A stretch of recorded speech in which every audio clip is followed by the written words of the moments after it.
Hello, everybody. Welcome back to Radio Entrepreneurs, and we continue to stream stories of leadership, entrepreneurship, how people are creating success in this economy.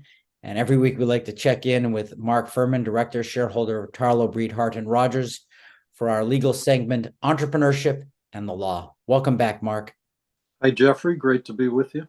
Hey, to be with you too. Mark, can't stress enough how important the law is for entrepreneurs. What's our topic du jour?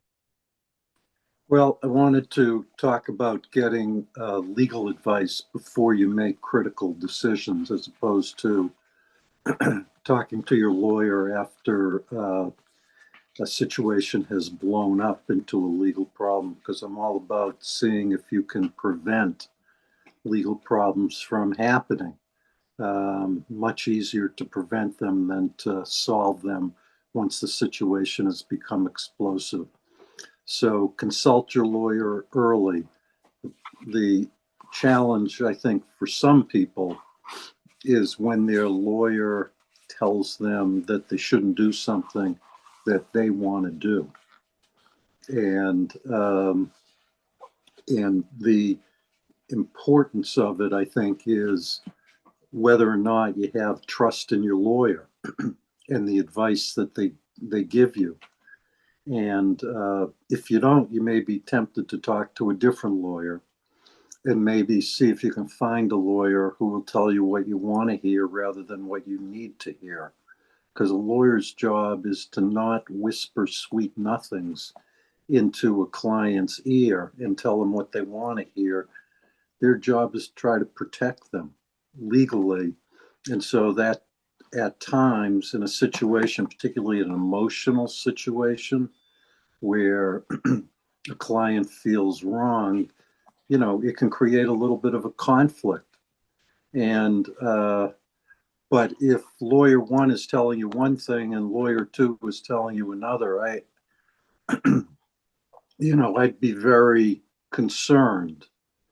And it's important to have long-term relationships with people that you trust. We have a situation in our with former President Trump that he's got a variety of legal advice from a variety of sources. And so that's like an extreme example of getting lawyers or having lawyers provide you with their thoughts that are diametrically opposed to each other. And so I just use that as an example of, making sure that you have a trusting relationship with your advisors, your lawyer in particular here, so that you really trust their advice. Nothing wrong with getting a second opinion if the situation merits it, but you also don't want to go lawyer shopping for an opinion that suits your own instinct at a particular moment. Well, Mark, that goes two ways. Not only can entrepreneurs, because I see them from the other side, they talk to me about their attorneys, start shopping for someone who says what they want to hear, but then there's the pressure to get the lawyer to change their opinion to comply with what you're saying. And sometimes attorneys do that as well. Not all. I know what you're like. You don't do that very often or at all. But some lawyers do, because they don't want to jeopardize the client relationship or things like that too. And I think that that's a problem long term, because lawyers will give it with a caveat. I don't agree with this, but if this is the way you want to do it, we will try. And that can be problematic as well. Entrepreneurs don't like to be disagreed with. If you look at the personality type, a lot are ADD. A lot of them are controlling. These are good qualities sometimes in an entrepreneur. They're used to getting their way. They're stubborn. And so they're always looking for a legal team that's going to see the world and work in the world the way they do. As you say, we have an ex-president that tries to do that. And, in some ways, he's been very successful at that his whole career. Yeah, well, I mean, clients don't always take legal advice. There's no question about that. But, if a lawyer feels strongly enough, you're supposed to represent the client. And as long as it's not something unethical or so extreme that you just refuse to be involved, the way lawyers handle it is they confirm their advice in writing and and then represent the client to the best of their ability. So there's no problem with that I see, as long as it's something ethical. But that email comes in handy when it hits the fan and the client's strategy blows up in their face. Right. And, just to add to that, not necessarily with the attorney, but if a client disagrees with the attorney and the client writes notes to their executive team that may not be in agreement with the attorney, isn't that also potentially admissible at some point because they're writing it to staff members or partners? Yeah, and they're not communicating legal advice, then if they're not communicating to their core group legal advice of the lawyer, they're not privileged. If they're So, if I give a client legal advice and they communicate the legal advice to their core group, then there's a strong argument for privilege. so let me do a scenario for entrepreneurs, if you don't mind.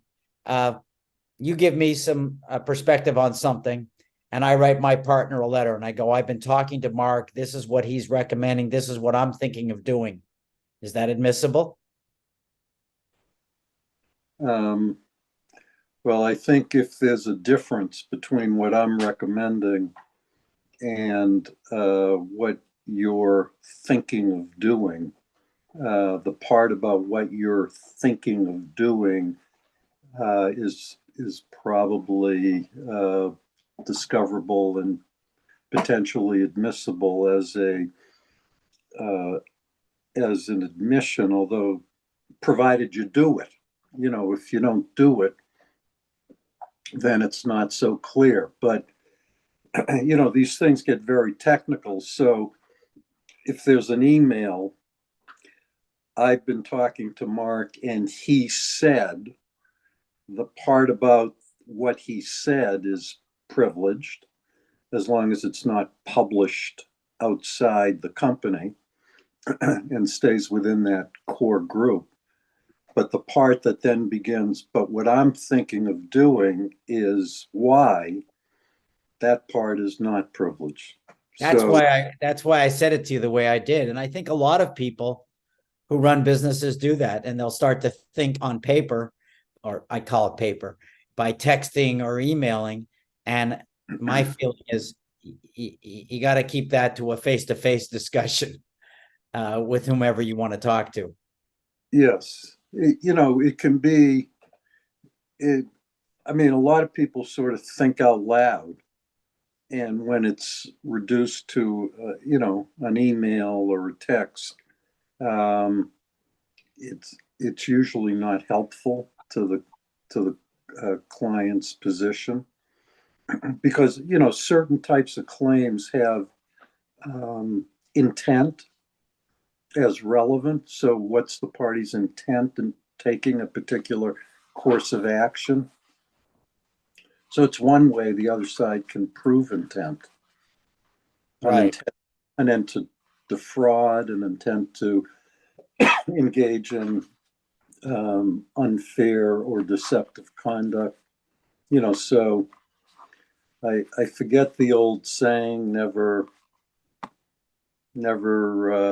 speak when you can nod, never, I forget the line. Geez, you But had me on an but you expression have, I'm not even used to. but just assume that anything that you put in writing at any time will be read by an adverse party, or could appear on the front page of, a TV station or Wall Well, Street Journal, New York Times, whatever. if anybody's ever been in a deposition, they know that you're correct in that. And it's amazing what people can dig up. Mark, the rules for entrepreneurship are so important, and the laws that apply to entrepreneurs. If someone's looking for more advice and needs to speak with you, how do they find you?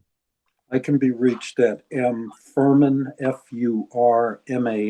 at TBHR -law.com.